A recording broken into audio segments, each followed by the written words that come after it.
Hello, everyone, and welcome back to another episode of the Boost Your Biology podcast. Today, I have a very special guest joining me in. He is a thriving entrepreneur, author, and speaker. He is the CEO at SelfHacked, SelfDecode, and LabTestAnalyzer. And his mission is to help people gain access to the most up-to-date, unbiased, and scientifically based ways to optimize their health. So joining me on the show today is Joe Cohen. Welcome to the show, man. Hey, Lucas. Thanks for having me. Awesome. Joe, so maybe do you want to give my listeners a bit of a background into, I guess, maybe your story and how you got so fascinated with, optimizing the human body? Yeah. That's a good question. And it's sometimes I kind of don't even think about it sometimes. It's just kind of like I'm here where I am, but it's kind of like a flashback every time I think about it. Growing up, I had a lot of health issues. And, at the time, it's just interesting. You don't really know what's going to happen. You don't know if you're ever going to solve them. But so from a young age, I was very curious about health. I remember getting into health at like 12 years old. Just like very, very young. I would always be that kid who ate whole wheat bread, and as like a young kid, and like I'd come in with like lettuce and tuna and whole wheat bread. It was like I was like 10 years old. But anyway, but I always had like kind of health issues and things like brain fog, fatigue, motivation issues, mental health issues. And, as time went on, the issues got worse. And so I kept on trying to do things myself and trying to figure stuff out. But, but the issues were getting worse over time. So, at a certain point, I had to take it like very seriously. I said, okay, my life is disabling. I felt I couldn't really work or have a relationship or, go to school anymore even. And I just felt like, figuring out my health is going to be a lever for me to do everything else in life that I want to do. Right. So if I don't figure out my health, then I can't really do anything else. And so I prioritized that at, when I was like 20, let's say 23 to, from the age of 23, that was like one of my main priorities in life. I did different things. I went to doctors, alternative doctors, read a lot. Try to figure out what's up, how does my body work, and why do I not feel 100%? And I was able to figure out quite a lot, and I made some really big improvements. Like I was able to get rid of I was able to figure out what my issues were from and make really big improvements.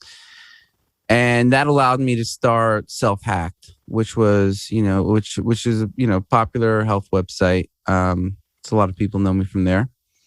And that was kind of my beginning, starting. Yeah, that was like my beginning. And so I was only able to start that because I had made huge improvements in my health. Whereas if I didn't, I wouldn't have been able to do it. I remember buying the domain it was 2011, but I couldn't start it until a couple years later because I just wasn't at that point in time of my health.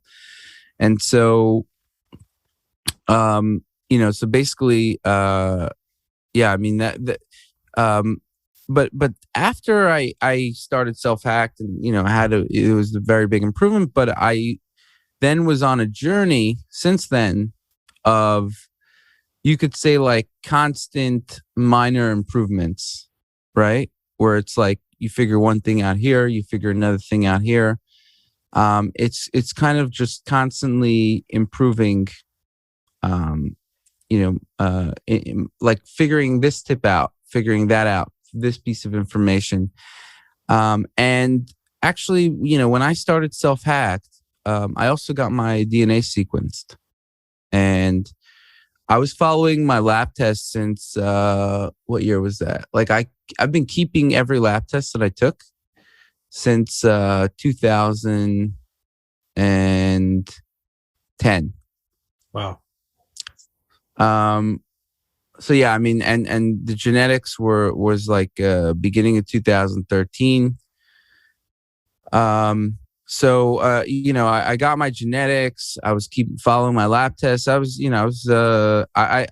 the reason I did this, because I thought this is like a very good return on my investment, right? Even though I didn't really have any money back then. I thought like tracking what is wrong with me in my labs, or just what's like, what's right, even just what the situation is with me, and then also tracking my genetics. So I was able to see stuff that improved in my labs over time, and I was able to use my genetic blueprint as kind of this roadmap for these incremental improvements over time. And so that's why I eventually started SelfDecode as well, which is genetics and lab platform, and also other environmental. We're integrating environmental data in order to basically have a tool that allows me and other people to kind of get information, these important information over time, as the science evolves, as things evolve. But even in I think even in 2013, when the science was much more basic, when it was much less involved, I felt like I was able to get interesting information from my genetics, and every year it just gets better. Amazing. So just maybe for my listeners, did you want to sort of explain to them, let's sort of break down the different types of genetic testing on the market, and sort of explain to them in simple form how this data can be really useful to improve their health? Okay. So yeah, the first thing I think is, there's people who either have genetic testing already. They maybe have done it. And then there's people who are maybe looking for genetic testing. So if you're looking for a genetic test to buy just the raw data, I could go through that in terms of, there's a couple options, right? So buying your raw data, I guess there's companies that just sell you like maybe a few hundred or a few thousand SNPs. You definitely do not want to buy those. Do you want to usually? Do you want to just explain what SNPs are for my? Yeah, sure. That's a good idea.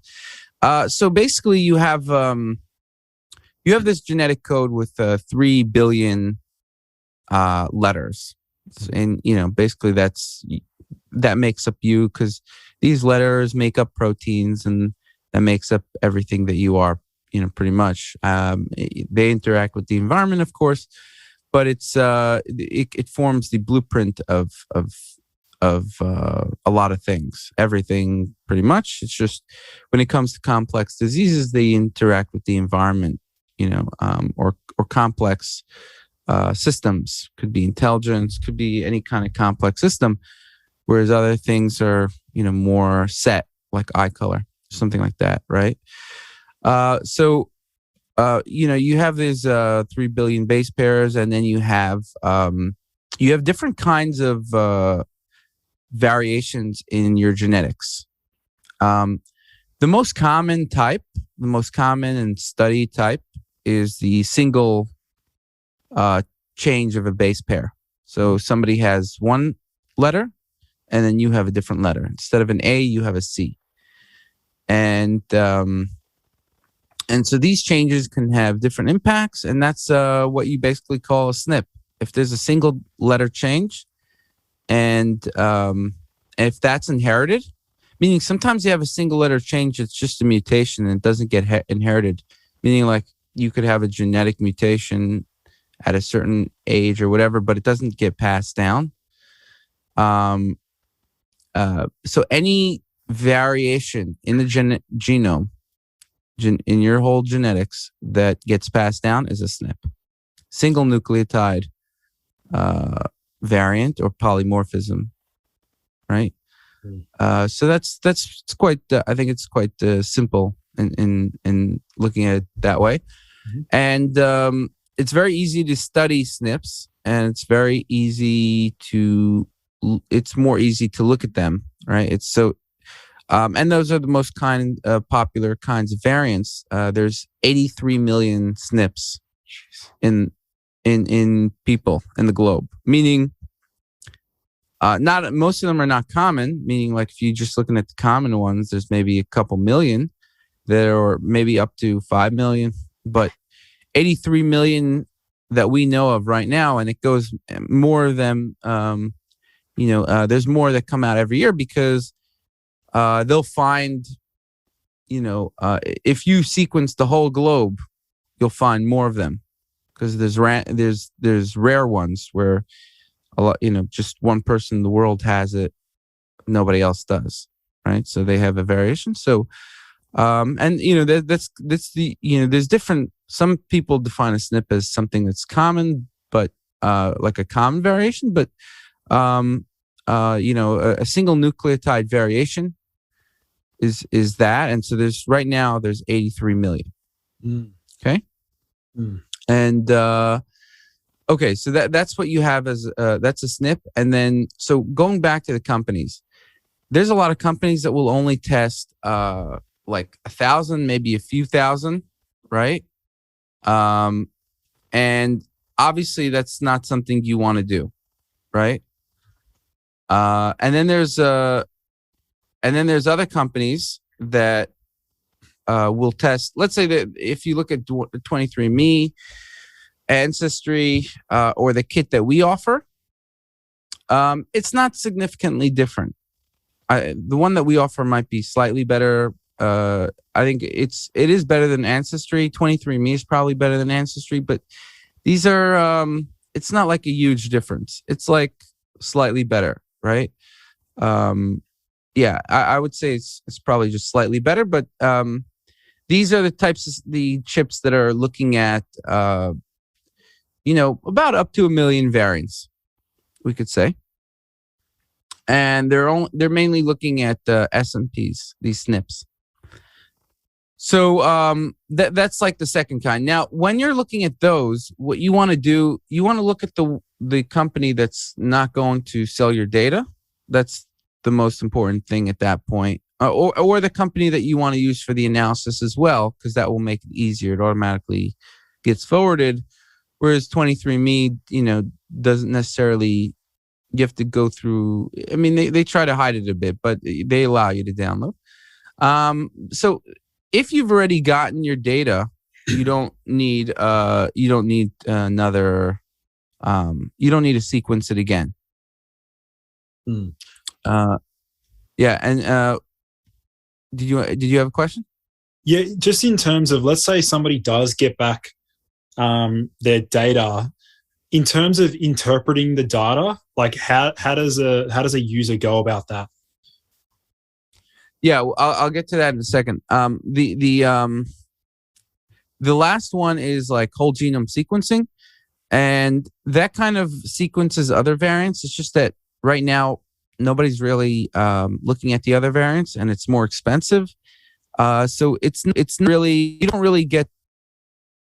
It's like you don't get more benefit now. So basically, maybe in 5 years it would be useful, but right now it's mainly, it's mainly the genotype kits are the most affordable and the thing that I would recommend right now. Right. And it has tons of information. Now, I would like to say that up to 1 million SNPs. So if there's basically something that you want to look for in a company is a company that does this thing called imputation. Now, what is imputation? It's basically if you have a book with, imagine you have a book and you take out a lot of letters from the book. If you can put a machine learning tool on it and it'll be able to fill in the letters because it's patterns, right? It's like, I went to the store. If you said IENT to the store, you could figure out went, right? You didn't send to the store, right? It's a pattern. And so basically what we're able to do, like what is able to be done, what we do, for example, is we take a file of 650, 700,000 snips, our kit, and we can turn that into a file with 83 million snips, which is basically you get pretty much all the snips out there. Wow. Yeah. So let's sort of let's have a look at some of the cool snips that you think might be really interesting. Yeah, like let's talk about some of those SNPs that you've sort of discovered or have been really game changing for some people. Yeah. We could talk about the specific variants. Something I do want to mention, just to go in the bit of background though. One thing you have to realize about SNPs is that in any given topic, there could be millions of variants that influence that topic. Okay, and so one thing you want to be looking for is looking at. Meaning when you're doing an analysis on a topic in terms of like what's a risk for something, genetic risk for something, you want to be looking at as many variants as possible that have to do with that topic. And it could be over 1 million, right? And so one thing you want to look for when you're looking at analysis from a company is how many variants are they analyzing? So if they're only analyzing a handful of variants or below 100, something like that, that means that they're going to be a lot less accurate because they're looking at maybe one page of the book, and then they're telling you they're trying to predict what the whole book is about. So sometimes that could be accurate if that you could read one page and maybe you get a good idea, but most of the time it's not accurate. So that's something that you have to be aware of that when looking at individual SNPs is that. There are some important ones. There's no question about that. But you still, when you do an analysis, you want to look at millions of variants. And the way to do that is using machine learning and AI, because humans cannot do that. And so you want to make sure that the company that you're using is using these cutting edge AI and machine learning tools. And the way you know that is a couple ways based on the team, if they have the team capable of doing that. And based on how many S&Ps they're looking at, right? So if they're only looking at less than 100, they're not doing any kind of deep learning analysis. So it is something you want to be a little careful about, like looking at specific SNPs. I mean, looking at very specific ones can help, but it is meaning it's like interesting. Right, it's like reading a very large book about yourself, and then you read like one page or like a paragraph that catches your eye and it's very interesting and clicks with you, and that doesn't mean that it's that's just because it's a paragraph it's worthless, right? It could be the one that really resonates with you, and so that's kind of how you want to look at SNPs. It's like you can find an important SNP for you that kind of resonates with you, that kind of like you're like, hey, these are actually like the issues that I deal with, and it sounds like this is something that resonates with me, but it's not something you want to be like, this is the whole book, right? This is my whole situation, because there's usually you have to look often at the whole book in context if you want to really come out with information. So, yeah. So, in terms of if you want like, I don't think specific SNPs. I think it helps to talk about specific genes, right? So SNPs are part of genes. Genes are part of pathways, and what happens is that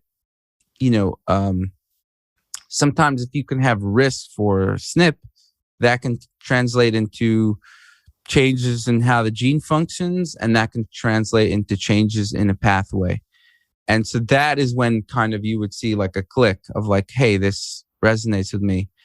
And so that's kind of, and that change in the pathway could result in a change of a trait, something that you're dealing with. You notice, hey, I notice that I'm like this or whatever, right? And so when giving, when looking at these, you really want to look at it. You don't just want to look at SNPs and be like, I've got this SNP, therefore I should do this, right? You want to look at it in terms of first the whole trait, like whatever you're trying to improve, you want to make sure that whatever you're doing is going to improve that, because that is like the big picture. It's like, if you're not going to say, I'm going to take this random supplement here because I have the SNP. You're going to say, well, the supplement or this lifestyle approach is good for this as a whole. And then it also happens to be good for this, right? Mm-hmm. And so you always want to make sure that whatever, if you're looking at a precision health tool, that it's doing that. Currently, we're the only ones on the market doing that. So there's companies that will only look at a SNP and be like, based on the SNP, you should do this. Then there's companies that just look at the trait and they're like, based on you should do this. But those are generic recommendations because they're not actually looking at your genes as well. And if they're looking at your genes based on if they're telling you which gene they're recommending it for and why they're recommending it for that gene. Basically, they need to connect the dots for you, or else they're just giving you generic recommendations. Because it's very easy to just say, hey, we looked at your genes, here's what you should do, right? Well, how do you know they're not BSing, right? How do you know they're not giving the same recommendations to everybody? So what you need to look at is you need to see, why are they recommending this? Which gene is, for example, a gene that came up?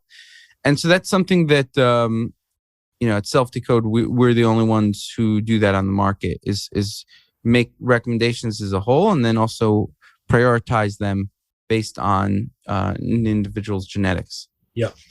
So I guess with these interventions and these recommendations, really, it's sort of playing on the term of epigenetics, right? So we have, genetics loads the gun, environment pulls the trigger. So these recommendations, these interventions that are suggested, basically what you're saying is that they actually can tweak and manipulate our genetic expression. Yeah. So basically, what happens is you can manipulate genetic expression in a bunch of ways. You're not changing your genes, your DNA itself. That's set, right? So the blueprint is set. The computer hardware is set, but you can change the software. And that's kind of what, that's diet, lifestyle, drugs. They interact with your genetics in a way that you're changing it for the better. So I'll give you an example. Let's say, you have a propensity for, your genes to operate in one way. And so your genetics create proteins that, there's mRNA, and then they create proteins. And those proteins go on to do a bunch of things in the body. But your lifestyle can either interact on the protein level, right? And they could like inhibit a protein, increase a protein. A lot of drugs interact that way. And then there's things that can just change genetic expression directly. Like they can increase mRNA levels, or they can interact with your genes so that they, increase the expression of certain genetics, and then so those will express more and then produce those proteins. And so, like, I mean, everything you do basically is going to impact genetic expression and interact with proteins in your body. The thing that you want to do is, figure out what is the best fit for the topic you're looking for, right? So, what is a topic, let's say, that you're trying to, you're interested right now, and does that change over time? Just let's say I'm just to flip the switch here. I'm curious about what your interests are. For me, would be things related to insulin sensitivity. So anything around that, because my dad's type 2 diabetic. So yeah. Okay. Yeah. So, and does that change over time? Are you always, I mean, you're probably like, I don't know about you, but I know for me, like every 6 months to a year, I get into something else. Like, do you have like different topics that you're interested in at different times? Yeah. I mean, I go through waves where I get, obsessed with like optimizing deep sleep or detoxification pathways, or even one area that I've been focused on is the 5-HT1A receptor. I've been obsessed, trying to learn more about that.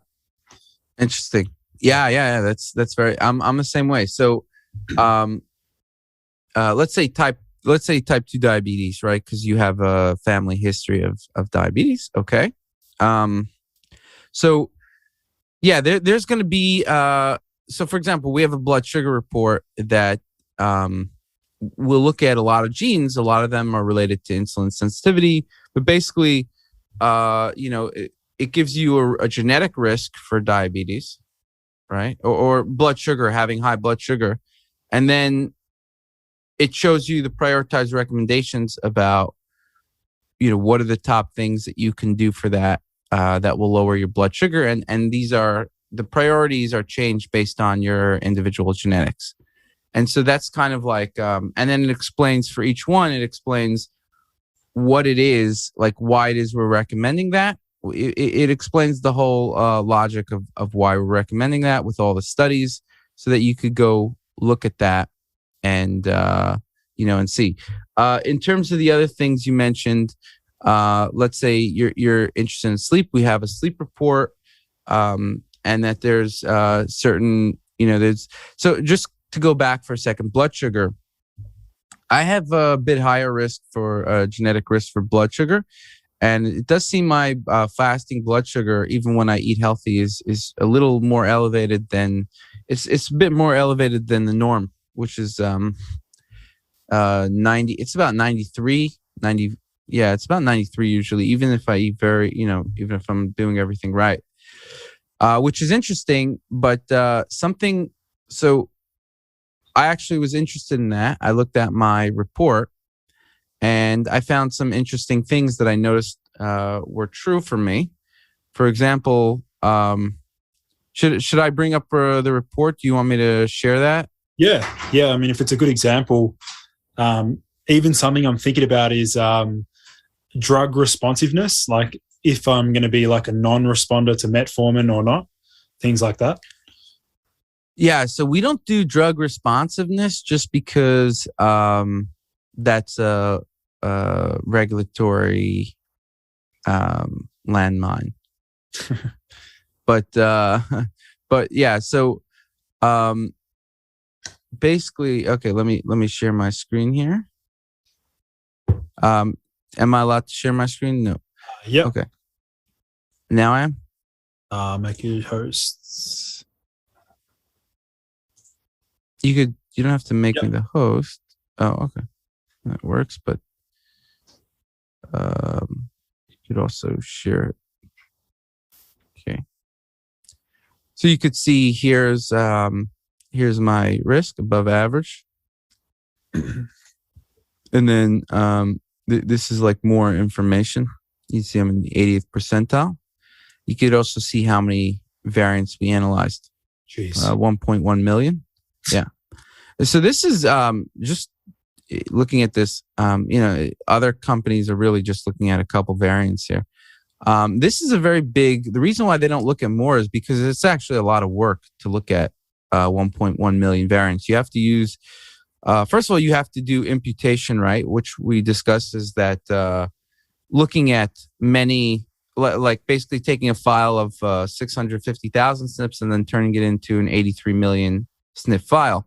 And doing that accurately is not easy. We have a team working just on that, a science team. And we've been able to get it to record-breaking accuracy. So we're able to predict variants that weren't even sequenced with a 99.7% accuracy. Wow. Which is actually higher than the chip itself. So we can tell if the chip itself has inaccuracies. It's kind of like, if you publish a book, you read it, you're like, I know there should be, then should be with an E, not an A. They made a mistake in this book, right?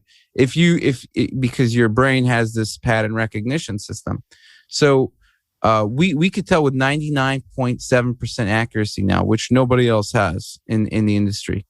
And so number one is you have to get the large number of variants, because how many, you're going to look at 1.1 million variants just with blood sugar.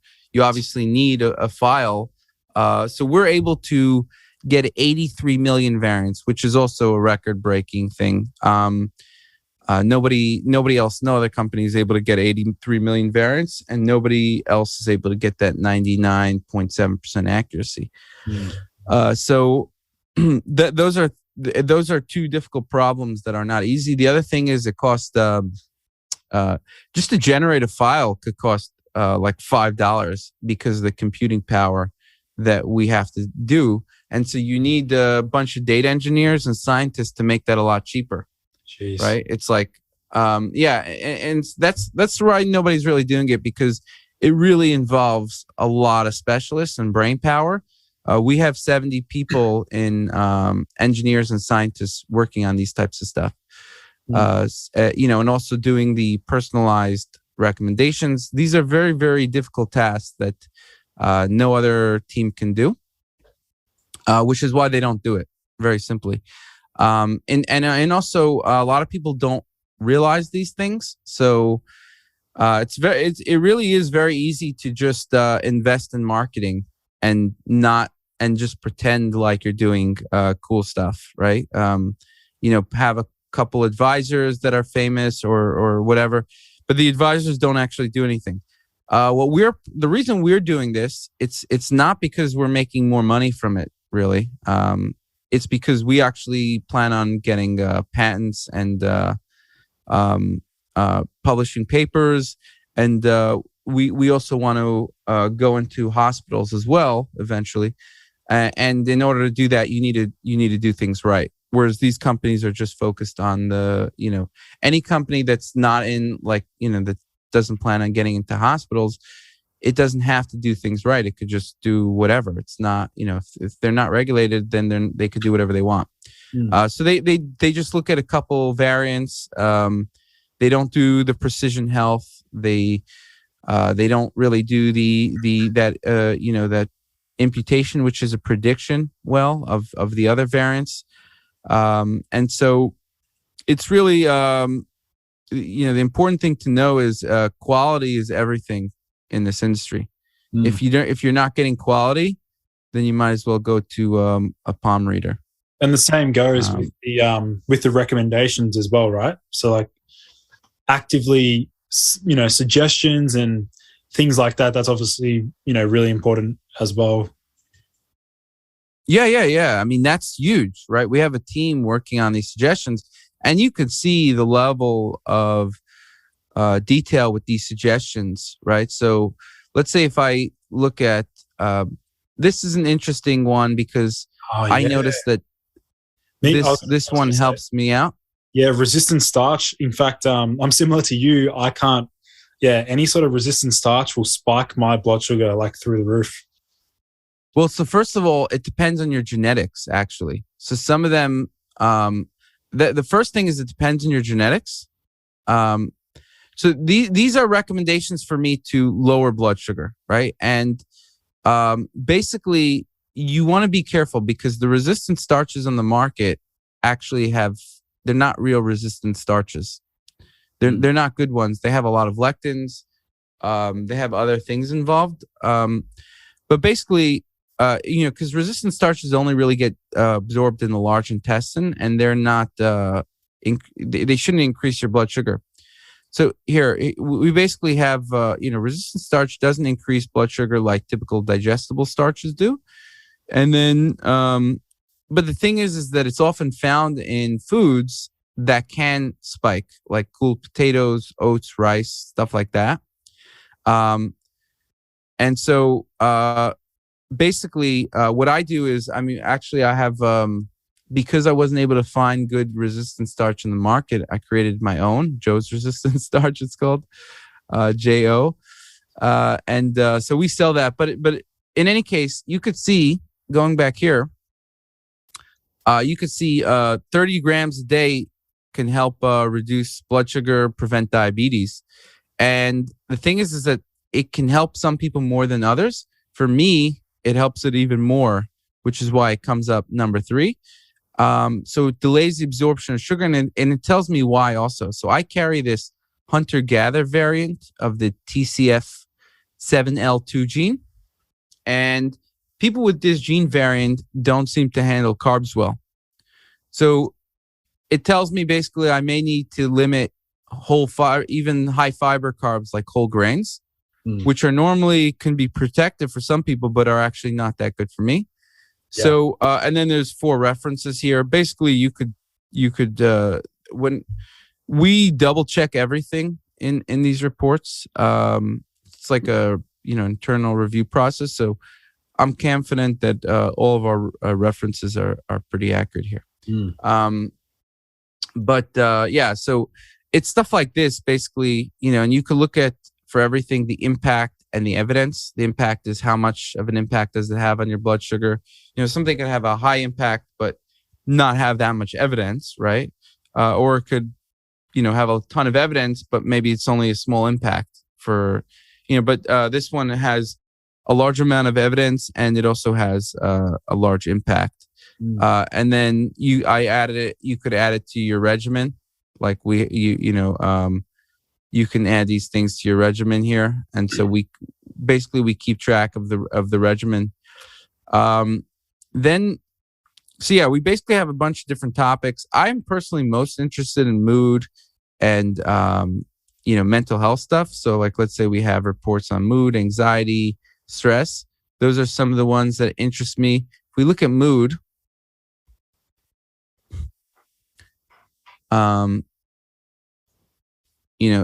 basically it's above average risk. I would say this is true. It is something I need to work on. And you could see, just different recommendations here. I actually find that the serotonin stuff is very important for me. That is a pathway that is like, I find, basically needs work. And so basically, okay, so 5-HTP is a building block for serotonin, and it's important for a bunch of reasons, but 5-HTP is used as a mood boosting supplement, and explains what it may also be good for here. It explains how it could be helping with low mood, right? And then it explains me particularly what is the gene that makes this come up a little higher for me than other people. It says I have this tryptophan hydroxylase 2 variant, which it likely reduces 5-HTP and serotonin production in the brain. Right, and then there's some references. So then that's why I'm recommended this more. And, if we could read about this gene more if we want here. So it's kind of like a whole, database of information that allows you to really follow all the stuff that, all the leads see like why are we recommending something. And so for me, actually, I started taking this the 5-HTP some time ago because of my genetics. Actually, I noticed that a lot of my genes that were increasing my risk for mood stuff were related to serotonin one way or another. It was the serotonin 2A receptor, 5-HT2A, the tryptophan hydroxylase, and there was, there's MAOA. There was a bunch, and then there was this other one. It was like 5-HT LPR or something like that. Yeah. So there was a bunch of them related to serotonin. And so when I started to take the 5-HTP, it made a very, very big difference in my mood. Awesome. Yeah. So obviously, basically, it's very practical, gives people it breaks it down basically using the most rigorous scientific data. And those recommendations are basically, it gives someone a framework to then sort of DIY, build your own stack based on, genetic data, which is really appealing. It's going to be really appealing for a lot of my listeners, because, I got a lot of biohackers listening to my podcast. So, what are some of the next big things you guys are working on?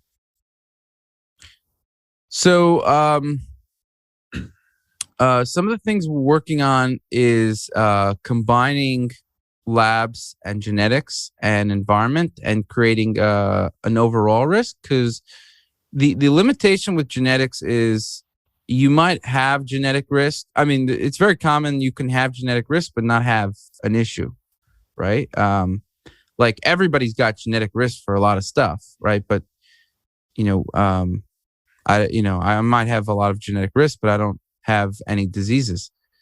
So what does that mean? So you can have a lot of genetic risk, and basically because the environment is very important, you wouldn't have any diseases.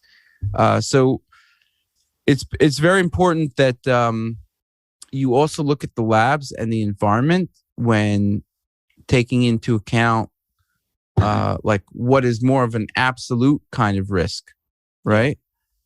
You don't want to just look at just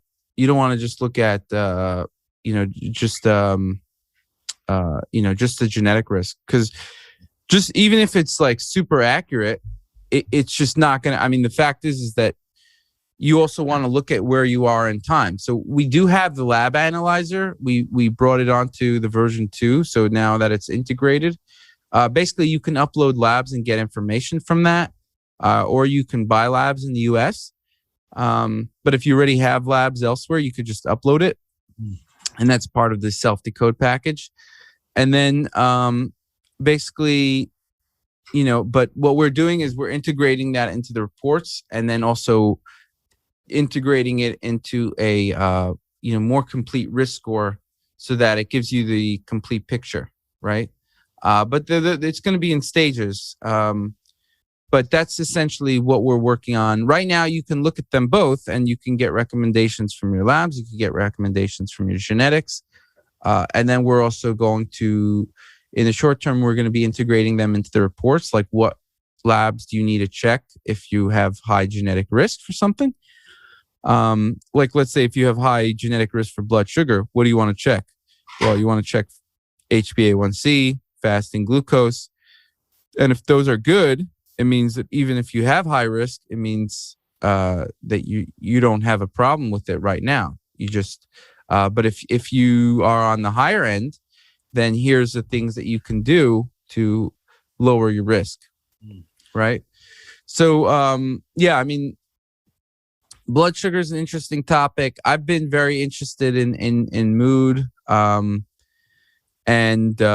stuff related to mood, like depression, anxiety. That's something I've been really into. And for me, I found that the genes that were most important were related to serotonin and also some of the cannabinoid system. But I would say serotonin is probably is number one for me. Anything that hits the serotonin system really works for me. Whereas a lot of other people, that's not true. It could be more things that, could be NMDA receptors. So like magnesium doesn't really work for me at all, actually. And the reason is because it mainly works on the NMDA receptors and maybe GABA a bit. But the GABA and NMDA are not the biggest. Those are not. I mean, GABA might help a little bit, but it's not like the biggest issues with me. So that's where the genetics come in, right? Because for some people, GABA can make a huge difference, or NMDA can make a huge difference, and then in other people, it's more serotonin related stuff that might make a significant difference, or different pathways. There's a bunch of different pathways, but that's what I personally find is the serotonin pathway for me works the best. What about for some other like sort of weird or bizarre discoveries some people have found using your software? Like, has anyone discovered something just really out of the box and it's been a really big game changer for them? Like, you sort of heard about success stories, things like that? Yeah, I mean, people. I mean, we have a tremendous amount of success stories that I see in a bunch of different places. I mean, even just now we're on WeFunder, and nobody asked them to write anything, but there's I'm seeing tons just.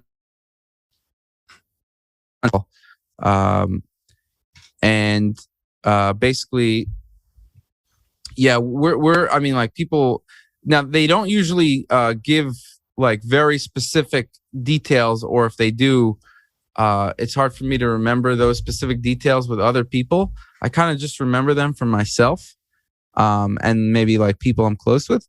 But let's say, just for me, I'm not remembering somebody wrote this review, and I mean, people are not specifically mentioning the genes that they looked at and everything they did, right? They're just looking at, but for me, I noticed it was a big game changer when I noticed the cannabinoid genes were off, the serotonin genes, BDNF as well. So those kinds of those things really helped me a lot. The cannabinoid genes not only is related to mood, but it's also related to food sensitivities, and so those were some of the big game changers for me. Is some of those genes, but yeah, let's say for serotonin, there's serotonin 2A, there's MAOA, there's the tryptophan hydroxylase genes. And like I said, there's a other 5-HT-LLPR or something. But basically, looking at those that was a big game changer. Understanding that, first of all, a lot of my food sensitivities were related to the cannabinoid system, and then also a lot of the mood issues was related to the serotonin system, right? And so, even when I was completely healthy, I still, my mood wasn't actually 100%. And, I mean, it went in waves, but let's say, at the start of Corona, there was a breakup, and there was this, I moved to a new country, and there was a lot of just a lot of stuff going on with Corona. So, basically I was, I felt the need for mood related stuff. And, so but then even what I realized is wow, I was I should have focused on this stuff more. Cause I never, I never wanted to, I never was very serious with the mood stuff. It was always an interest, but one of many. And then after that, I was just since I've been very diligent about making sure that I have mood stuff in my stack every day.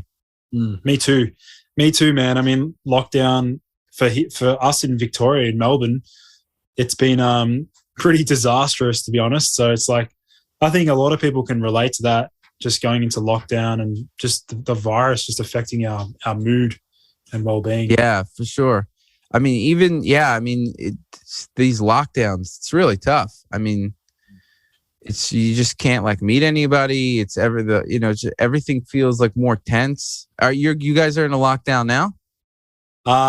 We are right now, but we get released tonight at midnight. Oh, these lockdowns are so bad. You can't do anything. I mean, I don't know. Yeah, but for me, it wasn't just the lockdowns; it was a bunch of other stuff. But I'm kind of, I was able to. It was time to focus on my mood, and I'm happy that I focused on that, because I basically, I made a very big difference in that regard. And just in general, yeah. I mean, I've worked with people very closely. And for example, there was one person that had a massive impact for lithium orotate. And they had a gene that, made them do better with lithium orotate. And that was like a big game changer for them. And so I've seen a lot of these kinds of, it was like an overnight game changer. It was very interesting. But yeah, I mean, people, the way to really look at genetics is like, this is your blueprint, and the science, we're constantly releasing more and more topics and updating topics. And it's just like this never, you could always be learning new information about yourself. And that's kind of what I love, is just, it's like you could read a fiction book and maybe it's like, whatever, you might find that interesting. But for me, it's like reading about yourself. I got this gene. These are the recommendations. These are my genetic risk. I could put in my labs. It's like really interesting. Well, that whole process there is just, it's really, I can relate to that as well. It's just very empowering. Like you have so much control over your physiology, and that process there for many people is, having that sense of control can just completely determine your quality of life. Which, we're very much aligned in that regard. So, yeah, Joe, I think there's plenty of information you've just laid out to my audience. What I will be doing is, for those listening in, I will have a link in the description to actually order a testing kit, the SelfDecode genetic kit. We'll have all those links in the show notes. Were there any other final words you wanted to mention, Joe, at all? I mean, just in general, I think, I think, yeah, I'm in the biohacking world. I've been here a while. And I think it's just really exciting to see that. I think that the future of biohacking is really, is really looking at personalized data, whether it's labs, whatever, genetics, whatever it is, and then having, because you could do so many experiments, but if you don't have the right direction, it's just, it's kind of like, I don't know. I feel like I got really into biohacking after the genetics part of it, because I was able to really see, hey, look, I got this gene.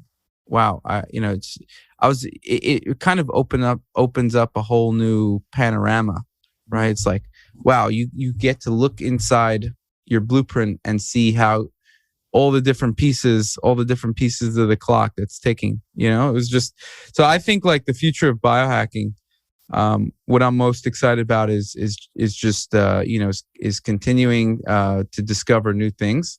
Yeah. Based on like our blueprint.